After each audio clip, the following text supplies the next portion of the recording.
Hello, everybody, and welcome to episode 646 of Monster Kid Radio, the podcast devoted to the classic and sometimes not-so-classic genre cinema of yesteryear. I'm your writer, host, producer, Derek M. Cook, welcoming you to the show with a song from the band Arno Dicia and the Clockwork Wizards. The song is called Zeus, and you can find it on their release, Split 7-inch with Semi-Vortex. You can find them over at arnodicia1.bandcamp.com or follow the link in the show notes. They gave us permission to play this music here on the show. What's going on this week on Monster Kid Radio? Well, a lot of you know that Beth and I have been away. We went international. We went to Kuwait to help open the area's first permanent haunted house attraction, and it was quite the adventure. Now, we're back in America now. Came back a little early. Check out our most recent video over at our Team Death YouTube channel to learn a little bit more about that. I'll make sure there's a link in the show notes to that as well. Team Death is spelled D-E-T-H at the end, and you can find it that way too. Anyway, we're back here in the States, but things are still a little bit in flux. So we have been running a little behind on a few things. We knew that was going to happen though. And a good friend of ours, fellow podcaster Steve Turek, once again volunteered. He reached out to me and said, "Hey Derek, I'll record some more episodes for you." So that's what you're getting this week. He sat down with a longtime friend of Monster Kid Radio, musician, Monster Kid, all-around good guy, Kevin Slick, to talk about the original 1931 Dracula. Wow. I mean, this is a classic. We've talked about Dracula here on the show before with the late author Justin McCumber, but it's been a while. And, I mean, it's Dracula, it's Bela Lugosi. You can't talk enough about this film and why it's important, and it's a fun conversation that Steve and Kevin have cooked up for you today. Now, that's not the only thing you have this week, of course. It wouldn't be an episode of Monster Kid Radio without some amazing contributions from some of our even more amazing contributors. I'm talking about the Beta Capsule review with the Return of Ultraman deep dive with Mark Matzke and Kenny's look at Famous Monsters of Filmland. That's all coming up, well, right about now.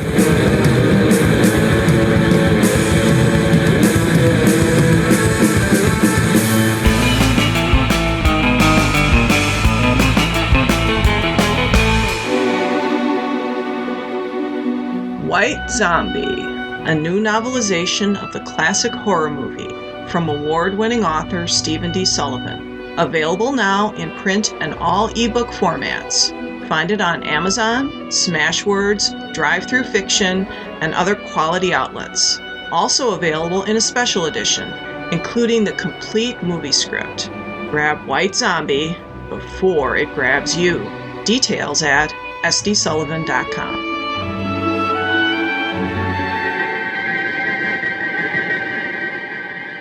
Motorized monsters. Fiendishly fun. And you make them walk with your motorized monster maker. You pour the colored plastics for OG Ogre. With extra kits, you make hairy or bald. You choose the ears for Galaxon, the horns for Willy Weirdwolf. Motorized monsters. Design them, make them, get them. Live from the Land of Light in Nebula M78, home of the mighty Ultra Heroes, it's Monster Kid Radio's Beta Capsule Review.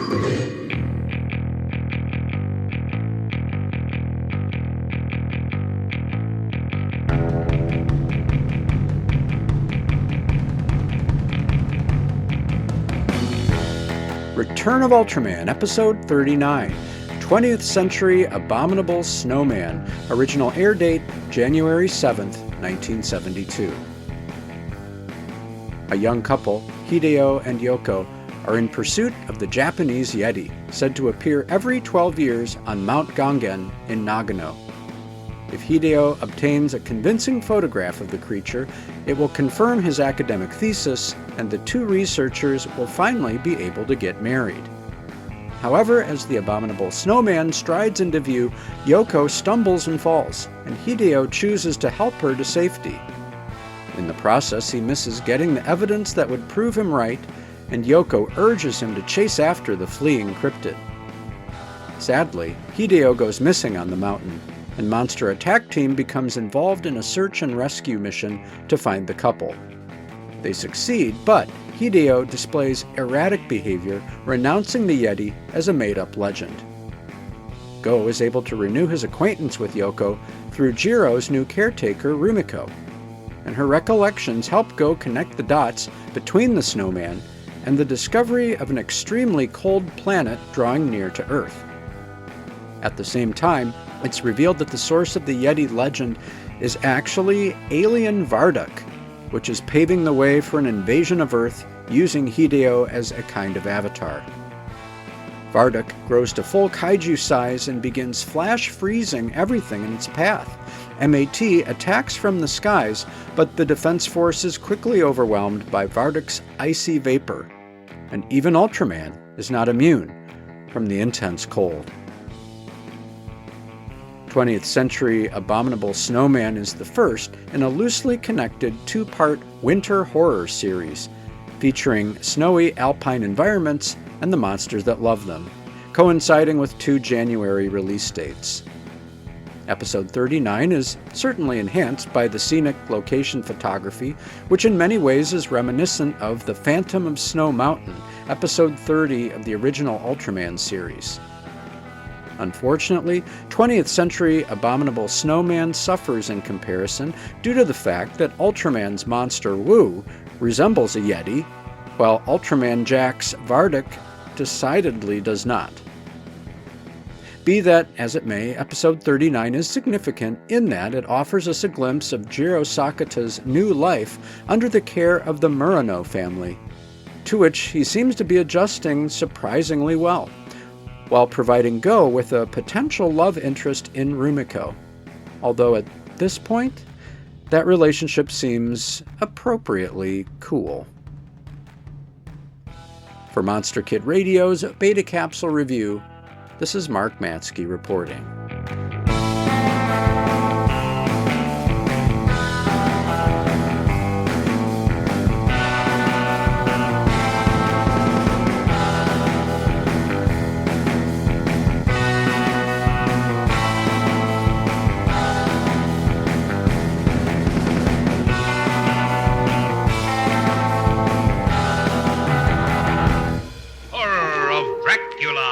Dracula, the most terrifying lover the world has ever known. Who will be his bride tonight? Horror of Dracula. Dracula, dead and yet alive for 600 years. Dracula, the human vampire who lusts for human blood. See Horror of Dracula. The greatest shock story of them all now achieves new heights of motion picture suspense. See Horror of Dracula and watch the fiend who rises each night from his coffin bed to seek the rendezvous that alone can keep him alive. See Horror of Dracula and watch those who came to destroy a monster stay to become his victim. See Horror of Dracula. But don't dare see it alone. The chill of the tomb won't leave your blood for hours. Horror of Dracula. All new and in flaming Technicolor. The wolves drive their victims toward him. Dracula is the king of the vampires. Bram Stoker's original horror classic, Dracula, Prince of Darkness. When the clock strikes midnight, all the evils of the world circle around us. Sir, do you know where you're going? The creatures of the night guard his castle. Welcome to my house. Count Dracula. I am Dracula. Take these. Against them, Count Dracula is powerless. Whoever falls beneath his spell craves the blood of living beings. The fight of the good against the Prince of Darkness is told again in this new and frightening version of a timeless tale. I was ordered to drive you to the clinic. Renfield, relax. Dracula pursues his victims by night, but at dawn he disappears. In his coffin, Dracula travels the world. Horror stalks the earth. What are you doing here? I should warn you. I have a number of patients here who must be kept in close confinement. Do not on any account venture beyond the first floor, please. A story of fear unsurpassed. There are kisses for us all. But isn't there anything I can do for her? Yes, you can give her a transfusion of your blood. Draculas have ever been the heart's blood, the brains, the sword of our people. Dracula? Masters of horror in this classic tale of terror. Dracula, Prince of Darkness, lives again, bringing fear to all. The lust for the blood of fresh victims allows him no repose. This is a time for vampires. Beware.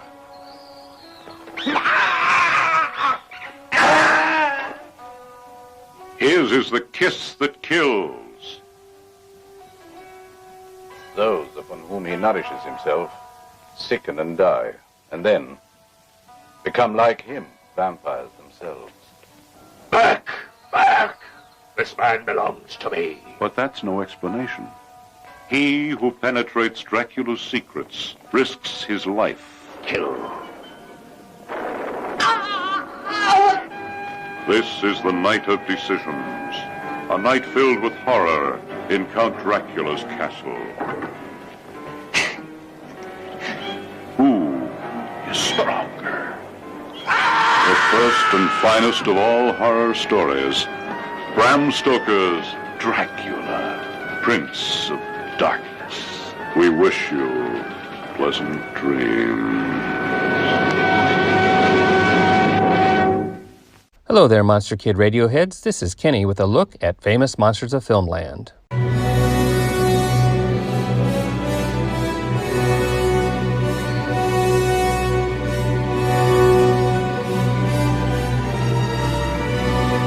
For the next 3 editions of Monster Kid Radio, guest host Steve Turek will be discussing the first 3 Universal Dracula films with monster basher and musician Kevin Slick.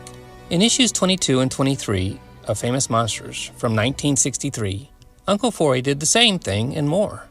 In a gigantic 2-part article, he covered all of the Universal Dracula movies. The 2 parts spanned 32 pages and included a stunning 57 photos, many of them from Lugosi's personal scrapbook. Let's hear a small part of what was shared about the first film, our subject for today, Dracula. Come, my friend, don't be afraid. Put down that gun with the silver bullet. Break that annoying wooden stake. Don't insult my aristocratic nostrils with the odor of garlic. Wolfbane, bah, that is for superstitious peasants. Come, be brave. Join Bram Stoker, Dwight Fry, Edward Van Sloan, Tod Browning, and me in eternity. Turn this page, if your heart is strong and your blood is rich and red, and let me guide you into the realm of the undead. Dracula. On 27 March 1931, the voice of Dracula was heard on the air to listeners in Hollywood, Los Angeles, Beverly Hills, and environs. Bela Lugosi addressed the following message over radio station KFI. The message is reproduced from a typewritten sheet glued 32 years ago into Lugosi's scrapbook. I have the feeling that Bela composed and typed this speech himself, so I am presenting it in print exactly as it appears in his scrapbook, in his own spelling, grammar, punctuation. I read the book Dracula, written by Bram Stoker 18 years ago, and I always dreamed to create and to play the part of Dracula. Finally, the opportunity came. Horace Liverlight, stage producer of New York, acquired the stage rights of the novel, and he chose me for the part. I have played the role of Dracula about 1,000 times on the stage, and people often ask me if I still retain my interest in the character. I do, intensely, because many people regard the story of Dracula simply as a glorified superstition. The actor who plays the role is constantly engaged in the battle of wits with the audience. In a sense, since he is constantly striving to make the character so real that the audience will believe in it. Now that I have appeared in the screen version of the story, which Universal has just completed, I am of course not under this daily strain in the depiction of the character. My work in this direction was finished with the completion of the picture, but while it was being made, I was working more intensely to this end than I ever did on the stage. Although Dracula is a fanciful tale of a fictional character, it is actually a story which has many essential elements of truth. I was born and reared in almost the exact location of the story, and I came to know that what is looked upon merely as a superstition of ignorant people is really based on facts which are literally hair-raising in their strangeness, but which are true. Many people will leave the theater with a sniff at the fantastic character of the story, but many others who think just as deeply will gain an insight into one of the most remarkable facts of human existence. Dracula is a story which has always had a powerful effect on the emotions of an audience, and I think that the picture will be no less effective than the stage play. In fact, the motion pictures should even prove more remarkable in this direction, since many things which could only be talked about on the stage are shown on the screen in all their uncanny detail. I am sure you will enjoy Dracula. I am sure you will be mightily affected by its strange story, and I hope that it will make you think about the weirdest, most remarkable condition that ever affected mankind. I thank you. Like I said earlier, that is just a taste of the information that was shared in this mammoth article. If you love Universal's Dracula, seek out FM 22 and 23. They are indispensable for any fan of these classic films. That is all for this week's look at Famous Monsters of Filmland. We will have more next time. For MKR, this is Kenny saying adios. Of all the horror stories ever told, one towers above them all. The original masterpiece of the macabre. The undeniable terror of Bram Stoker's Dracula.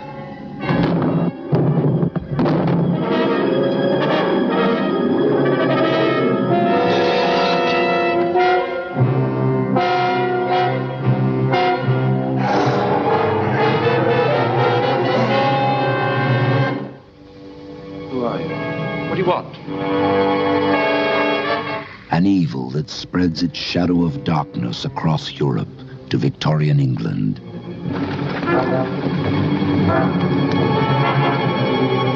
A terrifying love story that reaches back into the dead past.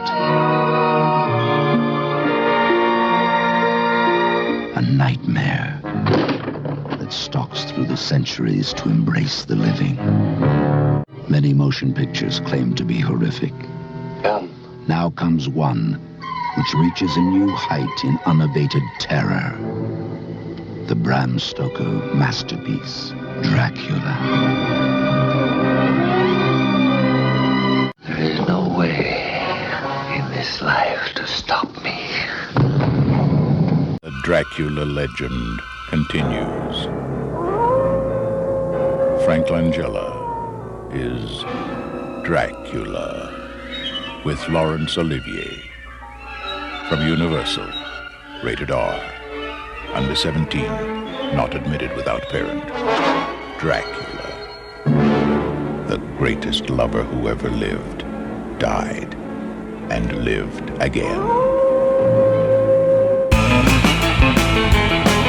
Hello, everybody. Welcome to Monster Kid Radio. Derek is traveling abroad, and he asked me to help him out with a bunch of episodes filling in. So I'm Steve Rivers again, Joan's younger brother, coming in to guest host. And I'm going to be joined on this episode with Kevin Slick, and we're going to talk about the Universal classic Dracula in just a minute.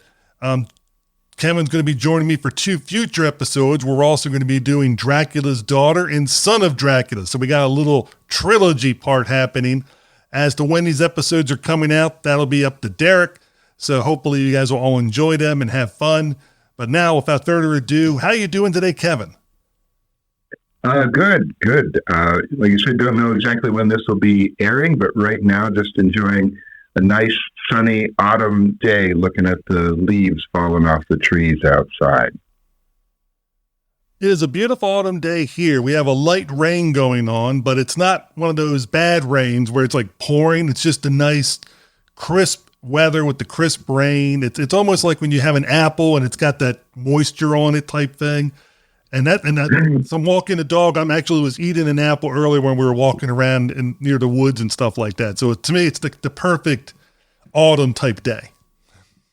That's a perfect description of it. Having grown up in the Northeast during the United States, I have fond memories of those sort of slightly chilly, kind of damp, kind of foggy sorts of autumn days. Maybe that's part of the reason why I gravitated towards these kind of horror films that we all love, because when you go out on a day like that and it's just, I can just picture, this being the opening scene in some film where there's some crazy old lady that lives in a house over there, and what's she up to, and that sort of thing. Yeah. It's the perfect day for these type of movies that you and I are going to be talking about. And for listeners, we're going to be actually talking about all three movies today, but you're going to be hearing them months apart, and that kind of stuff. So it's going to be broken up, but it's a beautiful day to talk about Dracula, Universal. Oh, it's going to be awesome. But just before we start talking about that, you've recently retired and you've been focusing a little more on your music career and stuff like that. So I didn't know if you had anything you wanted to talk about that you've recently put out. Sure. I retired after last school year as a school teacher. And so now I have no idea what day of the week it is anymore, because I don't go into work every day. And so I'm often asking my partner, is this Friday? Is it Tuesday? What day is this? So that's been my experience. And so I've been writing music a lot more, which I have always done, but I've been doing more of that in the bluegrass and Americana world, as somebody writing songs for other artists to record as well as myself. The band that I play with currently, Orchard Creek Band, we have a new recording that is out this fall, and it's called Listening for Your Call, and been enjoying playing that in different locations. And the other big thing that I've been up to lately is, as listeners may know, I live in Colorado currently, but we are planning on moving back east in the springtime. So a lot of my time these days has been packing up stuff in boxes to get ready to move back east, and hope to see a lot of you. I have a lot of friends, obviously, who live back there, and I tend to go back there a lot to the music stuff in places like Nashville and Raleigh, North Carolina, and things like that. So I'll be a lot closer to those places, and I'll probably see a lot of you, hopefully at some more of the conventions and such around the East Coast. That is good news to hear, and I'm glad that you're packing up and getting ready to move back to the homeland, so to speak, or at least the home coast area, and that'd be cool. Yeah, no, looking forward to it, and looking forward to it being over. Those of you that have packed and moved and things like that know that mostly it comes down to an experience of, oh man, I can't wait till this is over. Well, yeah, it'll be over before you know it, and then it'll just be a memory, and that's the good part. And hopefully, this is like your permanent final move, where you guys will have fun and not have to put up with all that hassle again. Yes, I think so. Unless, of course, Don Reese ever gets his plan off the ground that he's talked about founding a town called New Visaria that is just a town for fans of classic horror to go live in, sort of like a classic horror retirement village, New Visaria. I think that could possibly entice me to move again if he ever gets that one off the ground. Or at least join with some other guys and get a second place that you guys could rotate who lives there, so you guys can have some time. Yeah, just find a nice old haunted house someplace that we could refurbish. That'd be great. Perfect. And then you won't have neighbors that won't have to worry about disturbing you too much, because your house will be haunted. They'll probably of course, I take that back. Knowing that town, what its whole thing is, you'd be the most popular house. Of course, yes. So when I asked you to help me out with Derek's show, the first thing you came up with was Dracula, and we'll talk about a little later on about Son of Dracula and Dracula's Daughter. But what was your reasoning for picking this? Because you actually brought it up in the Facebook Messenger type thing. You wanted to revisit these for a reason. Well, probably a couple things. One, it's not so long since Halloween when we're recording this, and Dracula is the film that I watch every year at Halloween night. that's always my go-to film Halloween night. So it's on in case any trick-or-treaters come to the house. That's what's playing on the screen. And then I thought about the fact that they made the Dracula started Dracula son. I thought, oh, that's kind of funny. Then the Dracula family. Let's just have the Dracula family reunion.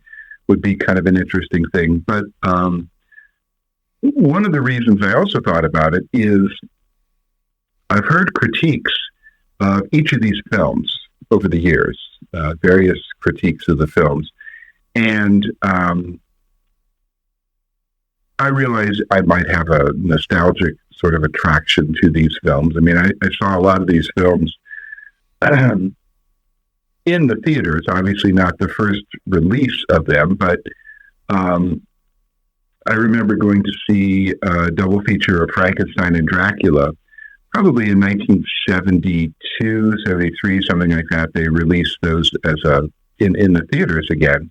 I remember Ron Adams and I going to the movie theater in town. I believe we were riding in the back of his father's pickup truck. Of course, no seat belts or any sort of thing like that. Back in those days, we didn't know such things as traffic safety and things like that. But remember going to see those films in the theater at that time. So, of course, I have a nostalgic kind of attraction to them. But I think there's maybe some ways to look at these films. There's perhaps a different way of looking at them than perhaps some people have in the past. And I thought, well, maybe that would be an interesting thing to talk about, even though these are films that I think most people, well, certainly Dracula, anybody listening to this program, has seen that numerous times probably. But maybe we could present some different ways to look at it or think about it. Dracula's Daughter and Son of Dracula, not sure exactly how widely viewed they are, but I think they have some interesting elements to them as well. I agree with you. I think definitely Dracula's out of the three is the most well-known. And I would say probably just on the average person, because Lon Chaney Jr. is in it, Son of Dracula would probably be the second most known, and Dracula's Daughter would be the lesser of the three, knowledge-wise, not saying quality-wise, because we'll get to those when we talk about those in different episodes of what we think about them. But with Dracula, everybody knows Bela Lugosi and just the ultimate portrayal of Dracula. For pretty much it set the mode for all the decades to follow, all the movies. Everybody always refers back to this one. This is the template. This is the OG of Dracula presentation, so to speak. Yeah, and that presents an interesting element too, in that Lugosi had a particular way of approaching that character, which people who've read the novel know is relatively different than the portrayal of the vampire in the original Bram Stoker novel. Lugosi is much more suave and debonair, and has that approach, that basically just fits the type of character he was typically playing in the movies at the time. If you see earlier Lugosi films, he is generally playing that sort of suave, debonair, usually foreigner, maybe aristocratic character who's somewhat mysterious in the storyline, whatever is going on.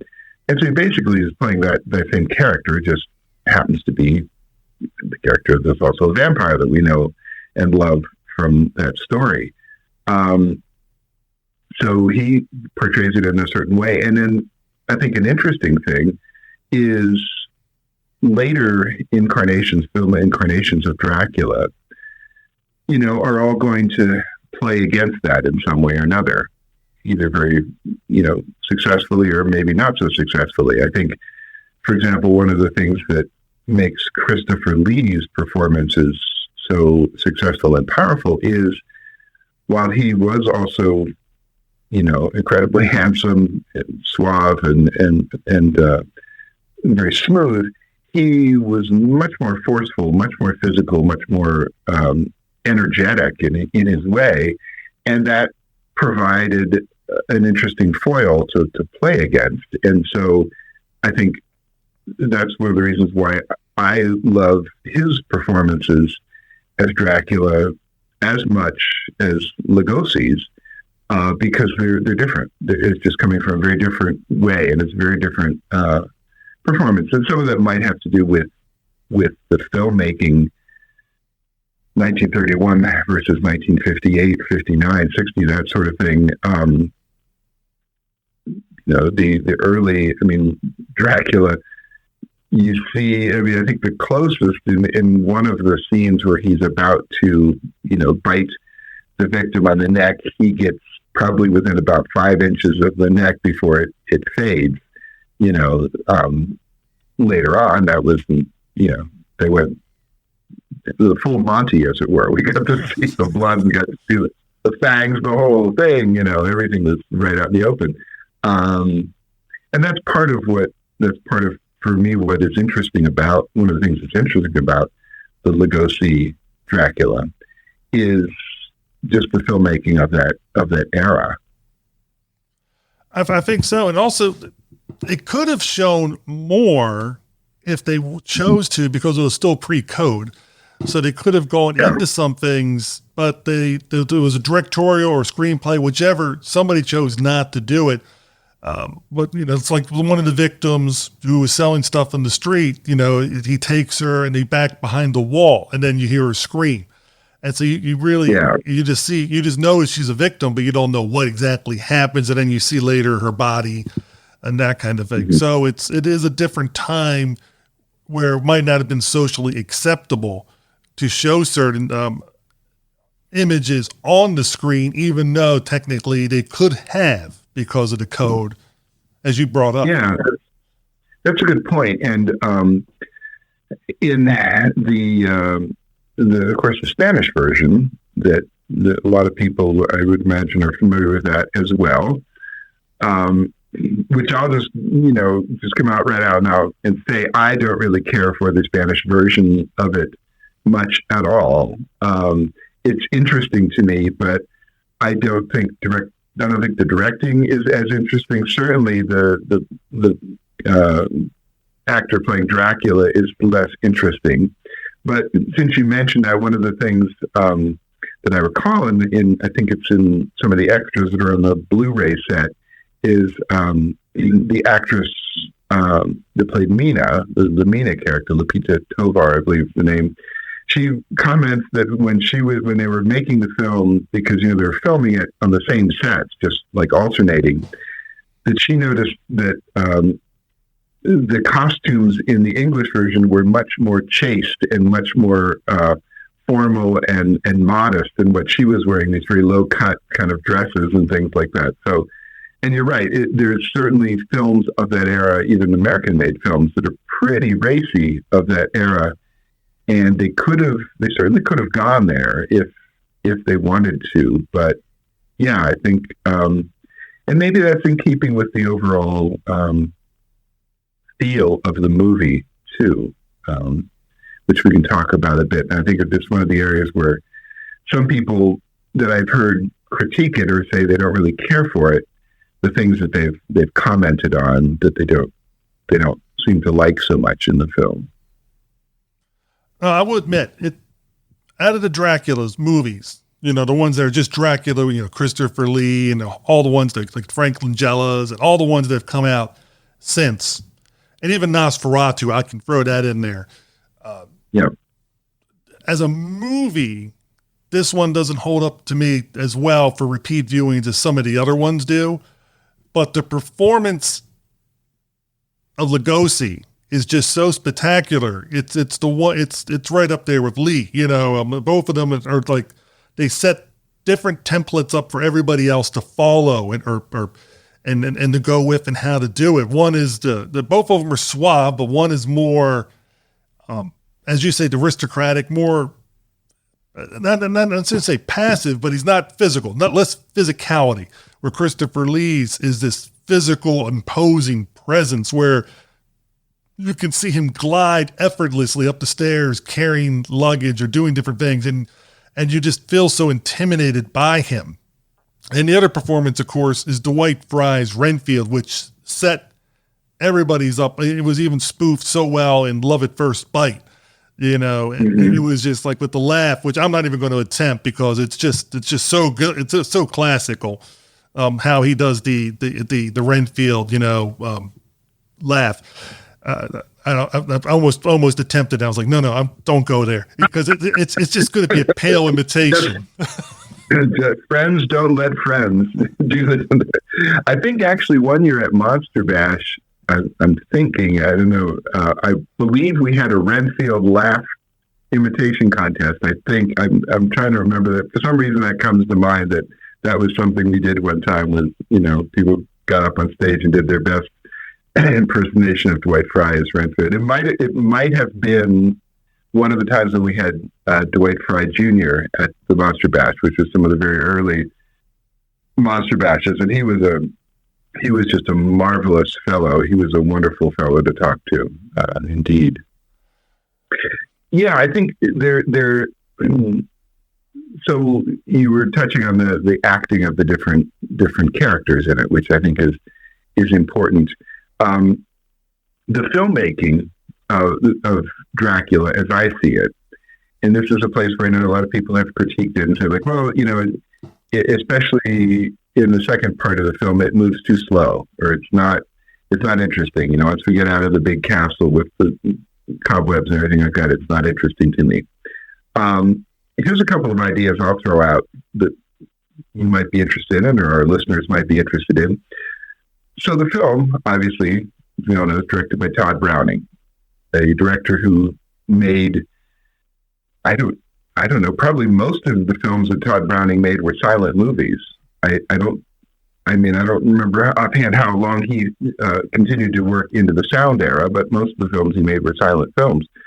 I see Dracula as being a late era silent movie. And by that, I mean the type of pacing, the type of camera angles, the types of shots, the way the action is portrayed is very much like a silent film of that era. In fact, there's certainly lots of places in Dracula where there is no dialogue. There's, the sound effects or whatever going on, but it's essentially a silent movie. And they're using some, well, not title cards, but using some title overlays, for when they're on the ship or when they're in London or things like that, just to tell you where things are. I see those as direct kind of holdovers from the silent era. And if you've watched late era silence, I keep using that phrase. I'm talking about silent movies primarily from maybe 1925 on to 29, sort of the end of that era, that last 5 years or so of silent films. Watch a film like Flesh and the Devil with Greta Garbo and John Gilbert, or my favorite movie of all time, Sunrise, 1929. Watch some films like that and see the way the actors are moving and the way the direction is happening. Think about Dracula. I mean, they were still making silent films in 1929, 1930. So this is the really earliest era of sound movies. So I see the whole direction, the whole look, the feel as being very much of that silent era. And that's a different type of film watching experience. I know you've watched some because we talked about Sunrise on here. And watching a silent movie is very different than watching a sound movie as far as the way you have to kind of pay attention to it and sort of accept a slow development perhaps of characters and scenes and things like that. And that's a very different thing. And if you're not used to it, it'd be like listening to, I don't know. Until I really first went to a situation where someone could explain to me the way opera worked, I didn't understand what that was all about and why people were, singing a little bit and then stopping and doing something else, and or listening to certain types of jazz music or something, and someone explains it, or watching a hockey game, exactly like what the heck are they doing? what's all the fighting and stuff? And you sort of, someone explains it. Oh, I get the rules now. And so I think with a film like Dracula, understanding the way that silent movies were typically made and directed goes a long way to kind of helping you sort of, I don't know, have a way to watch it and sort of get where they're going for. I understand where you're coming from. And just for listeners, those Sunrise movies talk about, that's on Diecast Movie Podcast. So if people are trying to find it, you won't find it on Monster Kid Radio, but you go over to the other show. It's kind of a hybrid where it's a silent movie and a sound movie put together. And there's going to be pros and cons as they do that transition period. And from what my research going into this, Tod Browning did 8 movies that were sound. So Dracula was one of 8. So the vast majority, as you alluded to, were silent. So that was his normal thing. I think this was like his second or third sound movie. So it wasn't his first one, but it was early on in the process of him learning, and everybody, the whole crew, not just the director, but the whole crew is learning. All the actors are learning how to do this new thing, this newfangled thing called sound, and how to play it out and where the microphones should be and sound effects. I mean, as this movie's been known for everybody, there's no soundtrack. There's no score except at the very beginning and a little bit when he's at the opera house or the orchestra, where they show up there. But I mean, really, there's no score for the movie. There's been one that was famously done that you can listen to as an alternative track, but I did not listen to that for this episode. I went with the original because I wanted to go with the way people would have saw it at the time, or as close as we can get. Yeah. That is very true. The technology at that time was very new, and looking at it from that standpoint, it's remarkable that the sound is as good as it is. Given like there were you can see some other early sound films that the sound quality is not nearly as good here. And a lot of these actors also had experience on the stage, as Lugosi certainly did. So they knew how to project and how to do that sort of thing. But one of the things that you'll see in some of the silent films that I mentioned there is often there'll be a scene where there's several people in front of the camera or on set, and something's going on. And you might be drawn towards maybe the one or two actors that are doing something in that moment. But often the way the other actors are reacting, is a big part of it. And you see that there's several scenes where there's Lugosi and Edward Van Sloan, going at it back and forth as they're sort of starting to determine who's who. But you've also got David Manners in there floating around in a lot of the scenes too, or Herbert Bunston, Dr. Seward. They're often all in this set together, and the reactions of all those different characters and the way they go back and forth with each other is often pretty fascinating. I mean, I think the Lugosi Van Sloan interactions are incredible. In several of these, the one where he shows him the mirror and he reacts, smashes it, and then just watching his face again. This is sort of a slow burning scene. It might not stand out to some folks, but watch that scene where Lugosi smashes the mirror and then steps back and just sort of composes himself over about 5 seconds before he turns and apologizes. And it's a remarkable portrayal of this, like going from this like crazed lunatic sort of thing to this kind of like, I'm getting myself together now. I am the count, and now and this sort of thing. Fascinating. I love that sort of thing, and that to me is something that you see in kind of a quiet movie. And I think of Dracula as a pretty quiet movie. A lot of the drama is implied, and it's sort of psychological. And if we're speaking about other Draculas, compare this to say Christopher Lee in Horror of Dracula. That's more physical. As he says, more physical. The action is more physical. The action is more dramatic in that way. Most everything is implied because, again, you're not seeing any actual neck biting. So it's implied, but you know what's going on. But there's this sort of slow burning, slow developing feeling of we're kind of helpless. We know, they figure out pretty quickly that Helsing figures out pretty quickly what's going on. And yet there's another 20 minutes or so of the film where it's kind of like, yeah, we know who it is. We know what's happening, but darn if we can stop him. We can't do anything about it. I think that's a fascinating drama. And what I like about that scene that you brought up, after he composed himself and he apologizes, he also says, and I'm sure, Van Helsing will explain to you why after I'm not going to explain it to you. He's going to tell you all about it. I'm just going to leave in that kind of thing because he just knows this he was outed. But I thought it was interesting with Van Helsing kept looking at the mirror on the cigarette box when he's realizing what's going on. I mean, and I think he must have did at least 3 looks. There's 3 distinct times he's looking at it.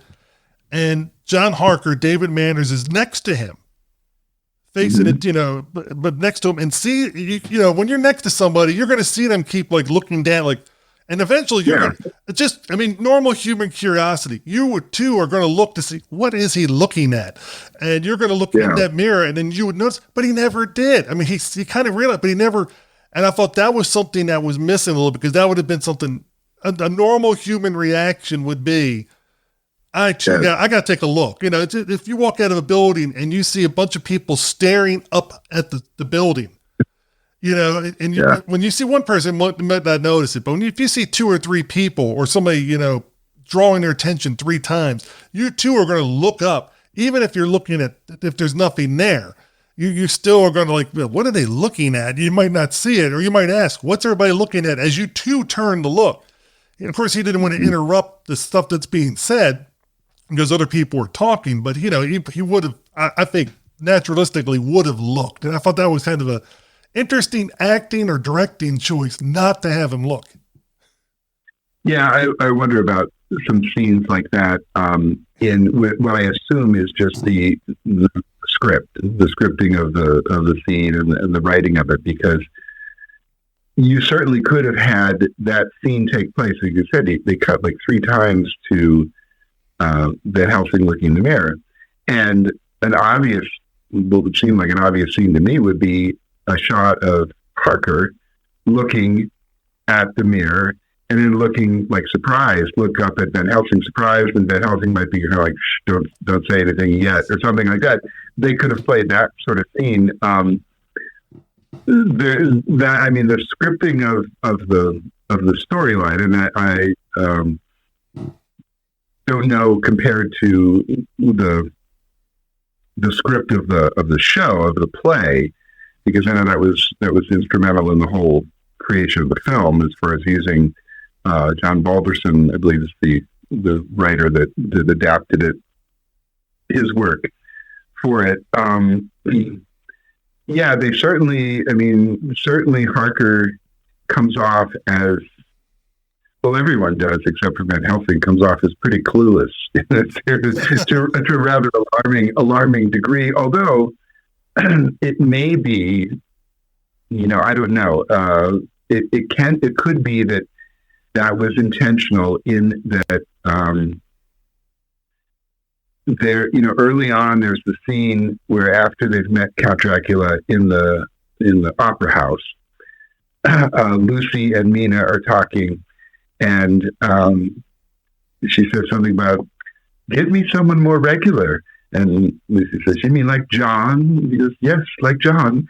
And they're really, maybe it was an attempt at portraying the character of Harker as this like really normal, average guy who's just, he doesn't know supernatural from, baloney or whatever.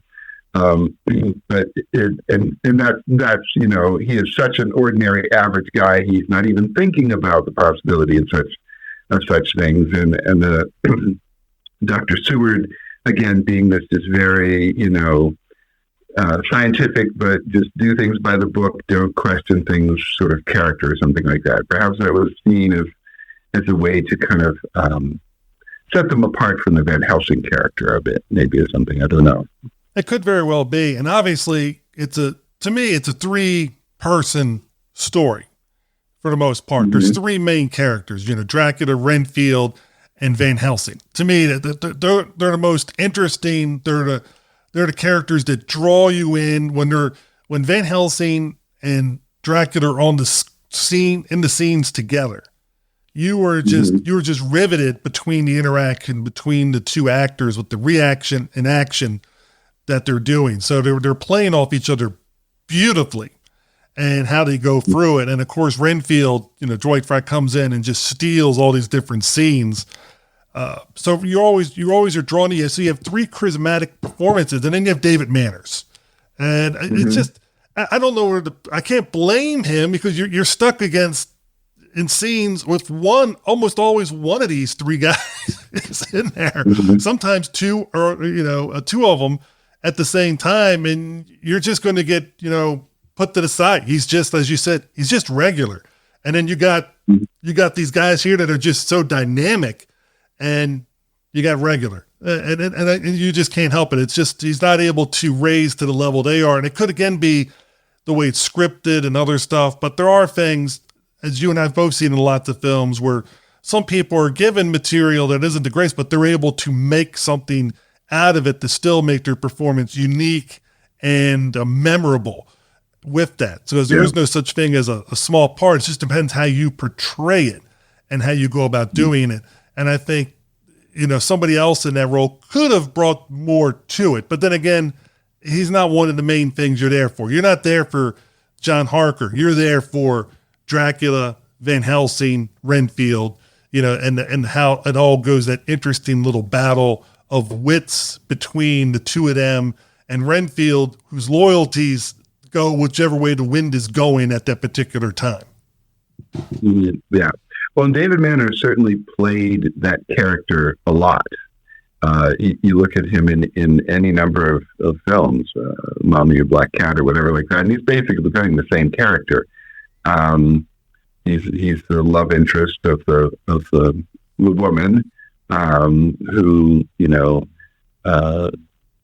almost always has her just about stolen by someone infinitely more interesting, but also infinitely more evil in any of the situations. But I think that might have just been, there's certainly, I'll grant people, there's certainly elements of a film like Dracula that bear the obvious stamp of, this is how we're going to make movies in this era. This is what we're going to do. We are going to have, a little bit of sort of comic relief. We're going to have some sort of goofy characters in there, like Martin, who's the guy that works in the asylum there, or something like that. He's going to be a little bit funny and do some kind of humorous stuff. That's just sort of, and I don't know, I guess I have mixed feelings on that. I don't think it totally destroys the mood of the film for me, but I could certainly do without them too. It would be fine. Part of what it is those scenes are so brief. And to be honest, the brevity of the film is one of the things that I love about these movies. Is certainly some of my favorite movies of all time, Intolerance, Napoleon, Reds. These are movies that are 3.5 hours long, or 4 hours, 5 hours long, something like that. I've liked some really long films, but I really love these Universal films that clock in at about 70 minutes, because there's no wasted motion or moments. It's just, let's get right to the story. Boom. Okay, here we go. And again, in a film like, for me, this film could have been rather dull if it had gone on much longer, because it is a very slow movie. It's a very slow-paced movie, and the action is very slow, and it's kind of, it's a sort of slow burn, and it works in that time limit. I don't recall offhand how long the movie is. I think it's like 75, 80 minutes long, somewhere in that range. So it's definitely, not long. It moves at its own pace. And I know as a gateway to younger people, like if we're bringing in a younger generation, I can see where that could be a barrier in this particular film, because the action that's happening is at a different pace than most movies that have come out the last 20 some odd years or more. So that's going to throw people off that are in their 20s or younger. There's always exceptions to the rule, but I mean, as a general thing, I think that this movie was to have come out nowadays, it would be interesting to see how it would have done at the box office if it was done with the same template. But it came out when it came at the right time to do the right thing, and it did huge at the box office. And one of the things I noticed for the first time, and I've probably noticed it before, but this is the first time I consciously noticed it, when Renfield is at Dracula's castle, and Dracula is ascending the stairs. And there's a scene when he looks back, and Renfield has a startled look in his face. And I guess I never picked up on why he was startled. It's because it dawned on me this time. He walks through the cobwebs without breaking them. And then Renfield has to go up in this wall of cobwebs. He has to use the cane to get them down. And you can just see his reaction is fluffing.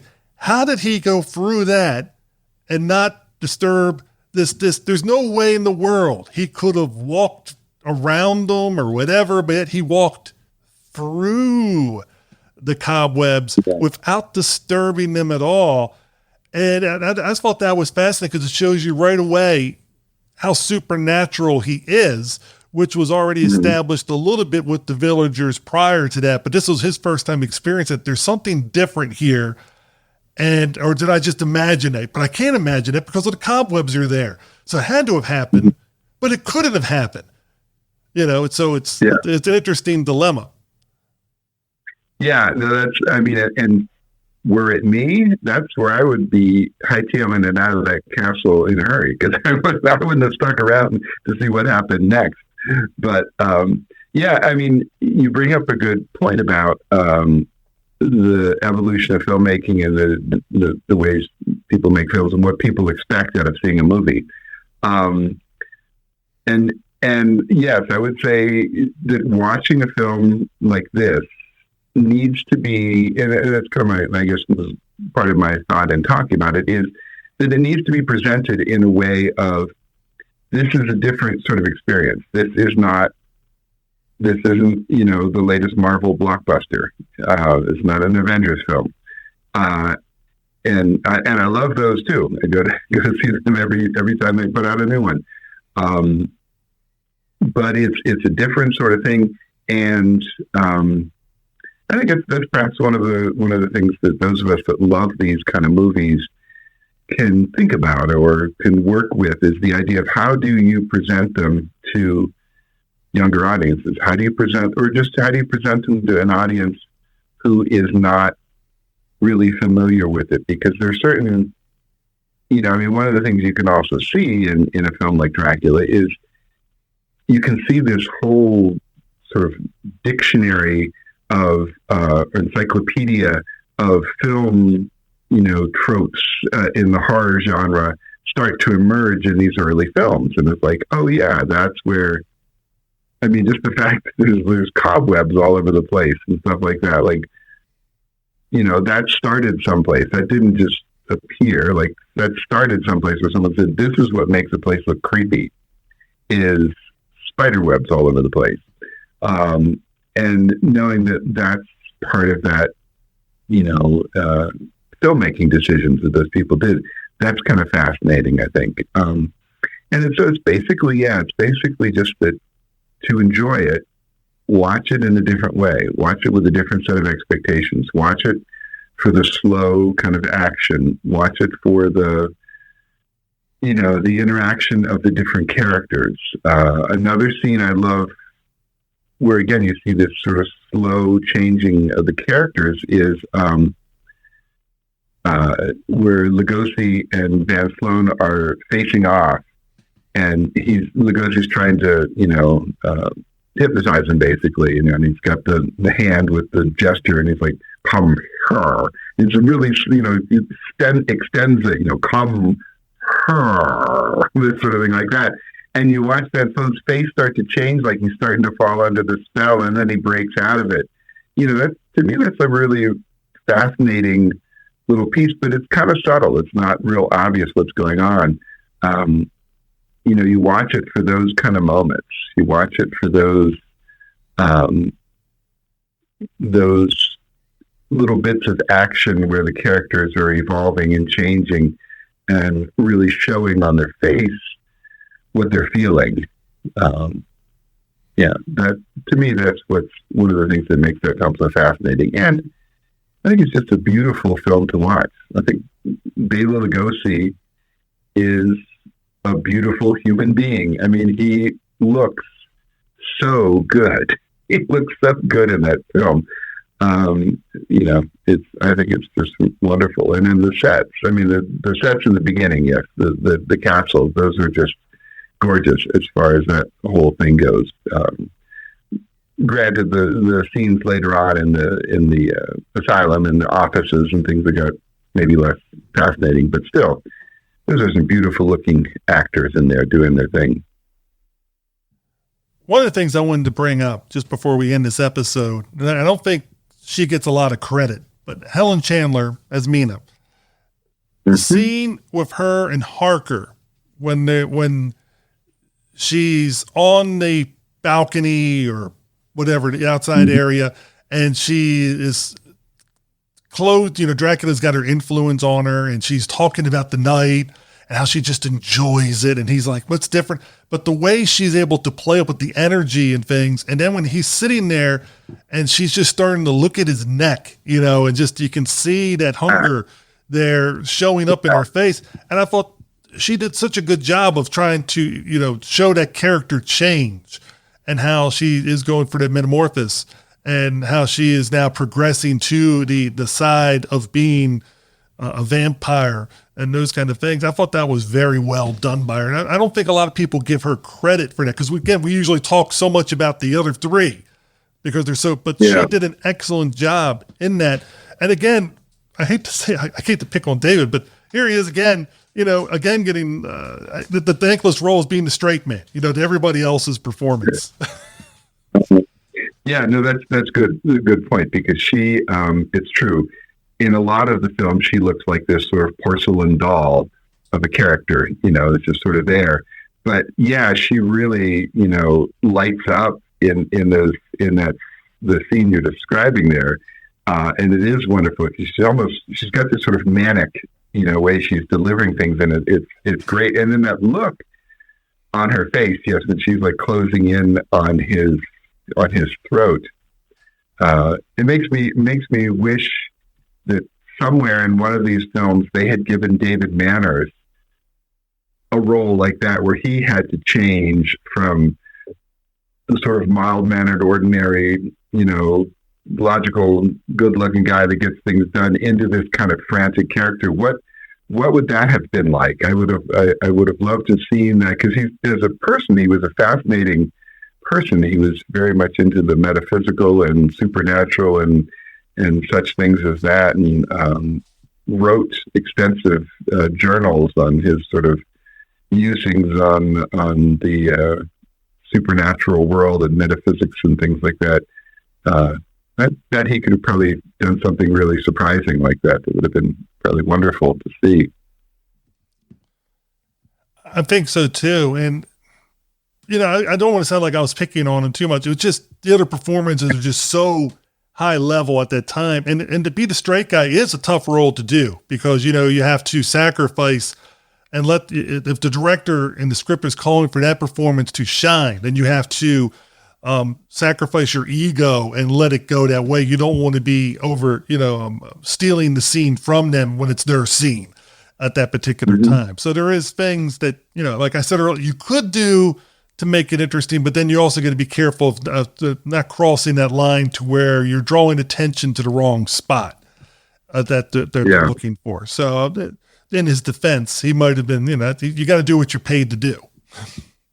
Yes, I would agree. I think he is he's been in so many of the films that we really love, and he's always playing that character. And you know, maybe that was the thing at Universal was like, oh well, we know who can nail this character. Let's get David on in here. He'll do it because he's great at that. And it's a good point. The person playing the ordinary straight role guy has to be there next to the Bela Lugosi, you know, and that's what makes that whole thing a fascinating sort of, romantic or that sort of thing too. It's like, well, when you see those two characters together, you know, it's no wonder that Lucy and maybe Mina's a little bit more attracted to the guy that's like really gorgeous and the guy that's like, well, he's pretty good looking, but he's not, you know, he's not that fascinating. No, I think you and I would also come up some second billing to Lugosi. I mean, it's just the way it is. Yeah. But I do know this. You definitely bring your A game every time. And thanks for coming on and helping me with Derek's show on this episode. And I know you're going to be joining me, the listeners. Kevin's going to be joining us for Dracula's Daughter and Son of Dracula in future episodes of Monster Kid Radio. But for now, we're done with Dracula. I want to thank you again, Kevin, for joining me. Well, thank you. I'm always glad to talk about some of my favorite films, and particularly Bela Lugosi as Dracula. Okay, so a couple of things. So this was sent to me as if it was going to be part one of a 3-part run with Steve and Kevin. Well, I don't have the other recordings, and I don't even know if they exist at this point because I know Steve had some health issues. He's talked a little bit about this over on his Facebook page, but the bottom line is that Steve is in no position to be recording a lot of podcast material right now. So whether or not we get that second and third Dracula family reunion episode series thing with Kevin anytime soon, it's kind of up in the air.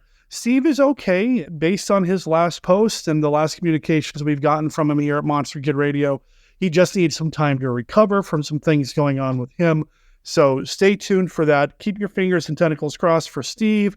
And Steve, thank you for doing this. I really, really appreciate you offering to do this for me. I mean, I always feel bad reaching out for help. And that's just the thing with me, a character flaw. I have a hard time asking for help. I'm working on that. It's going to be a lifelong thing for me, I think. So when somebody steps up and says, hey, you're going to be gone for 3 months, let me do all of your Monster Kid Radio work for you, it's really hard for me to say yes without feeling like I'm taking advantage.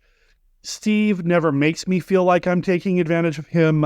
And I really appreciate all of his support of Monster Kid Radio. And more importantly, and I still consider him a dear friend, even if he didn't do any of this, I appreciate his friendship. And Steve, when you listen to this, if you listen to this, know that Beth and I have been thinking nothing but positive, warm, fuzzy thoughts for you of the darkest kind. I mean, we're monster kids.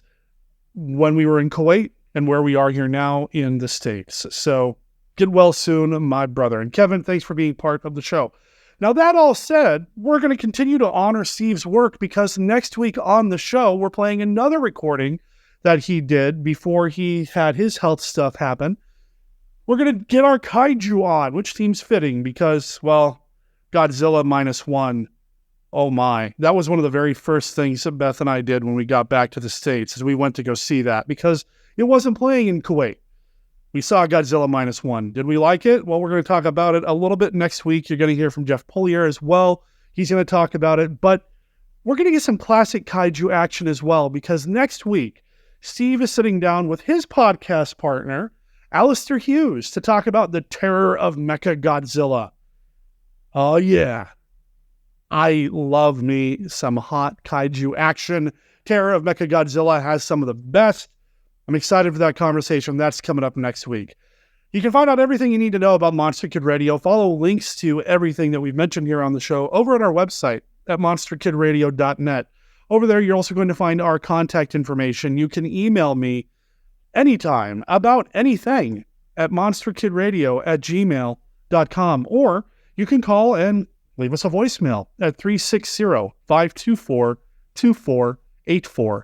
Did you see Godzilla -1 yet? If you did, call in a review and I'll include you in the mix next week. You want to talk about anything kaiju related? You want to talk about Dracula? You want to talk about anything that we've talked about on the previous over 600 episodes of Monster Kid Radio? Well, call in, drop me a line, let me know. We'll include it on the show. Now, my intention is to get this episode out in time for you to make plans if you happen to be in the Chandler, Arizona area. It's kind of near Phoenix and that sort of thing, because there is a store down here called the Terror Trader. I had no idea this place existed. Beth and I stumbled across it completely by accident. It's a Halloween emporium, and it's open all year round. I take a few days off during the week, but Halloween 365, man, it's awesome. And Beth and I went there. We shot a bunch of video. We're going to be doing a YouTube video about it here in a little bit. But I bring it up because there's an event coming up this weekend, this Saturday at Terror Trader. You know whose birthday it is on January 27th? Joe Bob Briggs. Yeah, that guy, Joe Bob Briggs, the horror host. He's going to be there celebrating his birthday at the Terror Trader from 12 to 4 local time. I think that's Mountain Time. Beth and I are going. We're in the area. Might as well go check it out, right? And it's going to be cool. I've never met Joe Bob Briggs before. He did give Monster Kid Radio the Silver Bolo Award a couple years ago, and I think that's awesome. I didn't bring my bolo. I didn't know I'd be seeing him. Had no idea he'd been back in the States by now, but this is going to be fun. If you're going to be in the area, drop me a line and let me know. I'd love to meet up with you at the Terror Trader this Saturday, November 27th, from 12 to 4 is when Joe Bob's going to be there. There will be cake. He does charge for selfies. I'm not sure what the exact price is, but bring some cash. And yeah, check out the store. It is really, really cool. You can learn more about it over on their Facebook page, or just go to terrortrader.com. That's in trader as in, they trade goods. They're a retailer, terrortrader.com. Check them out. I think that's about it here at Monster Kid Radio. So I want to go ahead and wrap up by letting you know that Monster Kid Radio is a registered service mark of Monster Kid Radio, LLC. All original content of Monster Kid Radio by Monster Kid Radio, LLC is licensed under a Creative Commons Attribution, Non-Commercial, No Derivatives 3.0 unported license. Of course, that doesn't apply to the song Zeus. That is copyright 2023, Arno Decia and the Clockwork Wizards. It's off their release, a split 7-inch with semi-vortex. Go check them out at Arno Decia, then the number 1.bandcamp.com. Or again, just follow the link in the show notes over at monsterkidradio.net. However you find them, let them know that you heard about them here on Monster Kid Radio. My name's Derek M. Cook. I'll talk to everybody next week when we get into some kaiju action with Alistair Hughes, Steve Turek, and Mechagodzilla. The terror of Mechagodzilla is coming your way. Ciao.